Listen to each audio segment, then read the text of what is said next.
ओम नमो भगवते वासुदेवाय नमः। इंद्रा एकादशी की बहुत बहुत बधाई। इंद्रा एकादशी श्राद्ध में आती है, कृष्ण पक्ष में। इस एकादशी के करने से पितरों की तृप्ति होती है, इसलिए इस एकादशी को पितृ बहुत प्रसन्न होते हैं। जो भी इंद्रा एकादशी का व्रत धारण करता है, भली भांति व्रत को करता है, उनके पितृ स्वर्गलोक में जाते हैं, उनको मोक्ष मिलता है और वे पितृ आपके परिवार पर सदैव कृपा बरसाए रहते हैं। एकादशी की उत्पत्ति कैसे हुई, यह सबको मालूम होना चाहिए। जब भगवान विष्णु मरु नामक राक्षस से युद्ध कर रहे थे, तो मरु भगवान विष्णु को मारने के लिए दौड़े, तो भगवान योग निद्रा में थे। जैसे ही वो उनकी तरफ दौड़े, तो भगवान विष्णु से एक कन्या उत्पन्न हुई जिसका नाम था एका। उस कन्या ने मरु को मार दिया। तब से भगवान विष्णु ने उस कन्या को एकादशी नाम दिया। यह एकादशी की उत्पत्ति हुई। अब हम आपको इंद्रा एकादशी की व्रत कथा सुनाते हैं। पौराणिक कथा के अनुसार सतयुग में महिष्मति नगर का राजा इंद्रसेन था। वह भगवान विष्णु का बहुत बड़ा भक्त था। उसके पास किसी चीज की कोई कमी नहीं थी। दिन की बात है, उसके राज दरबार में नारद मुनि आए। राजा ने नारद मुनि का आदर सत्कार किया और उनसे आने का प्रयोजन पूछा। तब नारद जी ने राजा से कहा कि वह एक दिन यमलोक गए थे। वहाँ उनकी मुलाकात यमराज से हुई। उन्होंने कहा कि इस दौरान मैंने आपके पिता को वहाँ देखा, वह यमलोक में थे। यह कहकर नारद जी ने राजा इंद्रसेन को उनके पिता का दिया हुआ संदेश सुनाया। नारद जी ने कहा कि उनके पिता जब एकादशी का व्रत में रखे तो उनमें कोई बाधा आ गई थी, जिसके फलस्वरूप उन्हें यमलोक में यमराज के पास रहना पड़ रहा है। राजा को उनके पिता का संदेश सुनाकर नारद जी ने राजा से कहा, आप अपने पिता को यमलोक से मुक्ति दिलाने के लिए इंद्रा एकादशी का व्रत करें।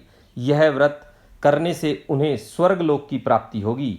नारद की यह बात सुनकर राजा इंद्रसेन ने इंद्रा एकादशी व्रत की पूरी विधि नारद जी से पूछी। नारद जी ने कहा, इंद्रा एकादशी के दिन आप नित्य क्रिया से निवृत्त होकर भगवान शालिग्राम के समक्ष अपने पितरों का श्राद्ध विधि पूर्वक करें। ब्राह्मण को फलाहार कराएं और भोजन कराएं। भोजन कराने के बाद उन्हें दक्षिणा दें और बाद में बचे हुए भोजन को गाय को खिला दें। बाद में फिर धूप दीप पुष्प आदि से भगवान ऋषिकेश का पूजन करें। रात्रि के समय में जागरण करें। व्रत के अगले दिन नित्य क्रिया से निवृत्त होकर पूजन करें और ब्राह्मणों को भोजन कराएं। ब्राह्मणों को भोजन कराने के बाद ही स्वयं भोजन करें। नारद जी ने कहा, हे राजन, यदि इस अनुसार इस विधि के द्वारा एकादशी का व्रत करोगे तो तुम्हारे पिता को निश्चित स्वर्गलोक की प्राप्ति होगी। यह कहकर नारद जी वहां से अंतर्ध्यान हो गए। जब अश्विन माह के कृष्ण पक्ष की एकादशी आई तो राजा इंद्रसेन ने नारद जी के बताए हुए विधि के अनुसार इंद्रा एकादशी का व्रत रखा। इस व्रत के प्रभाव से इंद्रसेन के पिता को यमलोक से मुक्ति मिली और वह स्वर्गलोक को प्रस्थान हुए। मृत्यु के बाद राजा इंद्रसेन को भी स्वर्गलोक की प्राप्ति हुई। धार्मिक मान्यताओं के अनुसार इस व्रत की महिमा को स्वयं भगवान श्री कृष्ण ने धर्मराज युधिष्ठिर को भी बताया था।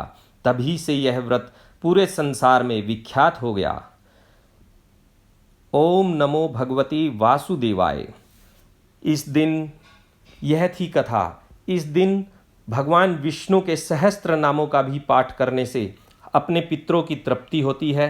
अगर वह भी जप नहीं किया गया तो आप इस मंत्र को भी जप सकते हैं।